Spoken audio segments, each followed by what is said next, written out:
အားလုံးပဲမင်္ဂလာပါဗျာအင်္ဂါနေ့ညရဲ့ပွဲစဉ်၃ပွဲကိုကျွန်တော်အနေနဲ့ပို့ချုပ်သုံးသက်ချက်တွေလုပ်ပေးသွားခြင်းပါတယ်ဂျာမန်ဘွန်ဒက်လီဂါ2ပွဲနဲ့ဒါအီတလီဖလားပွဲတစ်ပွဲပေါ့လေအားလုံးစုပေါင်း၃ပွဲဖြစ်ပါတယ်ပထမဆုံးပွဲတော့စိတ်ပူလီနဲ့လိုက်စစ်တို့ရဲ့ပွဲစဉ်တွေပဲဖြစ်ပါတယ်ခင်ဗျာစတင်ချိန်မှာဝေခွင့်လိုက်စစ်က1ပေါင်80နဲ့9ပေါင်ကြီး3လုံးပေါင်50ဆိုဖွင့်လာပြတိုင်းတွေ့ရပါတယ်လက်ရှိဒီနေ့တင်းရဲ့အမှတ်ပေးစရာရည်တည်မှုမှာတော့လိုက်စစ်က15မှာရပ်တည်နေပြီးတော့စိတ်ပူလီကတော့19မှာရပ်တည်နေတာဖြစ်ပါတယ်စိတ်ပူလီကတော့လက်ရှိဒါ73မှတ်ရရှိထားပြီးတော့အဲ့ရထားတဲ့73မှတ်ပါဆိုလို့ရှိရင်အိမ်ကွင်းမှာကျွန်တော်တို့10မှတ်ပါတာလည်းဖြစ်ပါတယ်အဲ့တော့ဒါအဝေးကွင်းမှာဆိုလို့ရှိရင်သူ့အနေနဲ့9မှတ်တည်းရထားတည်ရတယ်ဖြစ်တယ်ပေါ့လေအိမ်ကွင်းမှာဆိုလို့ရင်အလုံးစုပေါင်း10ပွဲကစားပြီးတော့2ပွဲနိုင်2ပွဲတည်4ပွဲရှုံးတာရာကို10ကိုပေးကို15ကိုဒီခွင့်ပြုထားတာလည်းဖြစ်ပါတယ်လိုက်စစ်တင်ရဲ့ဝေကွင်းစွမ်းဆောင်ရည်ကြည့်မယ်ဆိုလို့ရှိရင်လိုက်စစ်တင်က9ပွဲအဝေးကွင်းမှာကစားပြီးတဲ့အချိန်မှာ4ပွဲနိုင်2ပွဲတည်3ပွဲပဲရှုံးထားရတယ်တွေ့ရပါတယ်အဲ့တော့ဒီနှစ်တင်းရဲ့ကျွန်တော်တို့လက်ရှိကားရော့ဖောင်တွေကြည့်မယ်ဆိုလို့ရှိရင်နောက်ဆုံးပြိုင်ပွဲစုံ5ပွဲမှာစိတ်ပူလီတင်းနေနဲ့ကျွန်တော်တို့လုံးဝနိုင်ပွဲမရရှိထားသေးပါဘူးဒါကျွန်တော်တို့3ပွဲတည်ရ2ပွဲရှုံးထားတယ်ပေါ့လေအဲ့တော့သူ့ရဲ့အိမ်ကွင်းစွမ်းဆောင်ရည်တွေမှာဆိုလို့ရှိရင်တော့နောက်ဆုံး2ပွဲဆက်ကိုနိုင်ပွဲမရှိထားဘူးဒါပေမဲ့လည်းသူတည်ရတော့ကစားထားတာကိုကျွန်တော်တို့တွေ့ရပါတယ်နောက်ဆုံးသူ့အိမ်ကွင်း2ပွဲဆက်လိုက်စစ်ရဲ့ကျွန်တော်တို့အဝေးကွင်းနောက်ဆုံး2ပွဲဆက်ကိုကြည့်မယ်ဆိုလို့ရှိရင်ကျွန်တော်ယူရီယန်ဘာလင်းကို31နဲ့ရှုံးပြီးတော့ဒါဟီဒန်ဟဲကိုတော့ဇီးတတိနဲ့ပြန်နိုင်ထားတာကိုလည်းကျွန်တော်တို့တွေ့ရပါတယ်အဲ့စိတ်ပူလီကကျွန်တော်တို့အိမ်ကွင်းတွေကိုအားပြုကစားရဲဆိုတော့တိတာတယ်ပေါ့လေဒါသူရရှိထားတဲ့73မှတ်ဆိုအိမ်ကွင်းမှာ10မှတ်တိစုဆောင်းထားနိုင်တာလည်းဖြစ်တဲ့အတွက်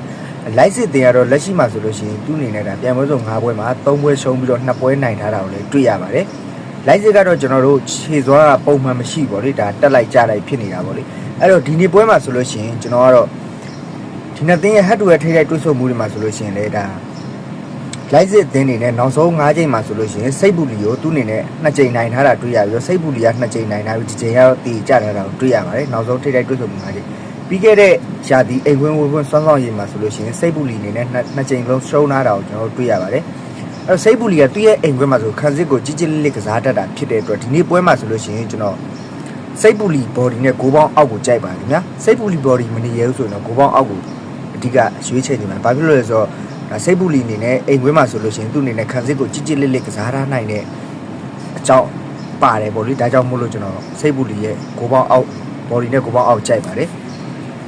နောက်တစ်ပွဲကတော့ကျွန်တော်ဝါဒါဘလီမင်နဲ့ဟော်ဘန်ဟင်းတို့ရဲ့ပွဲစဉ်တွေပဲဖြစ်ပါတယ်စတီကြီးမှာဟော်ဘန်ဟင်းကနေပြီးတော့ဒါဝေးခွဲကနေပြီးတော့ဒါ level 80နဲ့9ပေါင်းကြီး3လုံးတတိတိဆိုပြီးတော့ဖွင့်လာပေးတာတွေ့ရပါတယ်လက်ရှိအမှတ်ပေးစရာမှာဆိုလို့ရှိရင်လည်းဟော်ဖန်ဟင်းနေနဲ့အဆင့်3မှာ36မှတ်နဲ့ရပ်တည်နေပြီးတော့ကျွန်တော်18ပွဲကစားပြီးရတဲ့အချိန်မှာ17ပွဲနိုင်3ပွဲတည်4ပွဲရှုံးရာကိုကလည်း30နဲ့8ကိုပေးကို20နဲ့2ကိုပေါ့လေအဲ့တော့ဝါရာပရီမန်ကတော့ကျွန်တော်တန်းစင်းဆောင်နဲ့ကရအဆင့်15မှာရပ်တည်နေပြီးတော့တန်းစင်းဆောင်နဲ့မိတ်နဲ့ဆိုလို့3မှတ်တွေကွာလာလည်းဖြစ်ပါတယ်အဲ့သူ့အနေနဲ့တန်းစင်းဆောင်ရုံးရမှာပေါ့လေဒါပြောမယ်ဆိုလို့ရှိရင်သူကကဲလို့ရှုံးခဲ့မယ်ဆိုရင်ရှုံးပွဲဇလိုက်တွေးနေအောင်မယ်ဆိုလို့ရှိရင်သူ့အနေနဲ့ဒါတန်းစင်းဆောင်နဲ့ပြန်ရောက်သွားမှဖြစ်တဲ့အတွက်တန်းစင်းဆောင်ရုံးဖို့လည်းလိုအပ်တယ်လို့နောက်ပြီးတော့ကျွန်တော်တို့ဒီနှစ်တင်းရဲ့ဒါအိမ်ကွင်းဝဲကွင်းစွမ်းဆောင်ရည်တွေကြည့်မယ်ဆိုလို့ရှိရင်လေဝါရာဘီမင်ယာဆိုလို့ရှိရင်အိမ်ကွင်း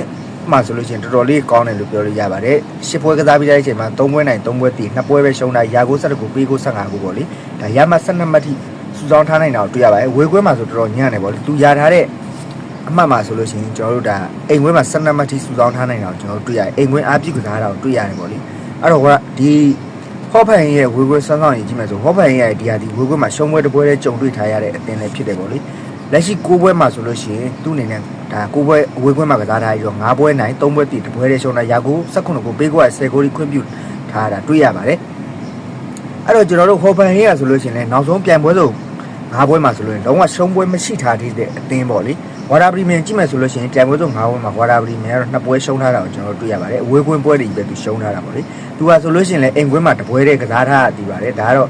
ကျွန်တော်တို့ဒါ front back နဲ့တတိဆိုတဲ့တည်ကြတဲ့ပွဲတပွဲပဲအိမ်ကွင်းမှာကစားထားပြီးတော့နောက်ဆုံးပြန်ပွဲဆုံး4ပွဲစတိုက်အဝေးကွင်းမှာကစားထားတာဒါကတော့သူ့ရဲ့ဒီဒါနောက်ထပ်အိမ်ကွင်းစွမ်းဆောင်အိမ်ကွင်းမှာပြန်ပြီးတော့စွမ်းဆောင်ရင်ပြရမယ်ပွဲလည်းဖြစ်တယ်ပေါ့လေခေါ်ဖန်ဟင်းကတော့ကျွန်တော်တို့နောက်ဆုံး5ပွဲမှာသူ့နဲ့4ပွဲနိုင်တပွဲပဲတည်ကြတာလေဒီလောက်ကောင်းနေတဲ့ဟော်ဖန်ကြီးကဘာဖြစ်လို့ကျွန်တော်တို့ကြေးကိုဒါရေးရဲတင်းမပြီးရဲတာလေဆိုတော့ကျွန်တော်စဉ်းစားကြည့်စရာလည်းဖြစ်တယ်ပေါ့လေဟော်ဖန်ကြီးအနေနဲ့အနှိမ့်ဆုံးဒါ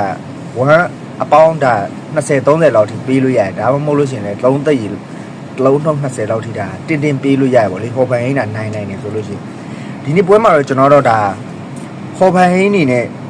ကြီးမပြတ်မသားပေးလာတဲ့အနေထားမှာကျွန်တော်ဟော်ဘန်ဟင်းကိုဘက်ကန်ကြပါတယ်ခင်ဗျာကျွန်တော် water premium body နဲ့ကိုပေါင်းအပေါ်ကြိုက်ပါတယ်နောက်ထပ်တစ်ပွဲကတော့ကျွန်တော်တို့ဒါအီတလီဖလားပွဲဖြစ်တဲ့ကျွန်တော်တို့ဖီယိုယန်တီနာနဲ့ကိုမိုတို့ရဲ့ပွဲစဉ်လေးပဲဖြစ်ပါတယ်စတီကြီးမှာတော့ကျွန်တော်တို့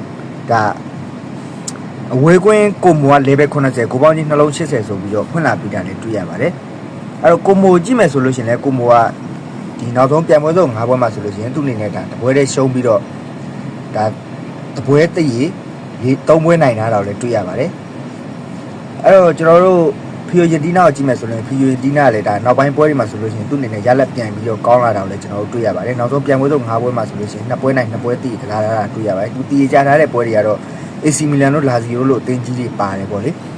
အဲ့တော့ဒီနေ့ပွဲမှာဆိုလို့ရှိရင်တော့ကျွန်တော်အနေနဲ့ Asian Fiorentina နဲ့ကိုပေါင်းအပေါ်ကြိုက်ပါတယ်ညာဒီနေ့ကတော့ကျွန်တော်ရဲ့ရွေးချယ်မှုလေးတွေပဲဖြစ်ပါတယ်အားလုံးပဲအကြိုက်တူတော့ယူပေါ့အကြိုက်မတူတော့လွတ်လပ်စွာဘက်ကန်နိုင်တာညာအားလုံးပဲကျေးဇူးတင်ပါတယ်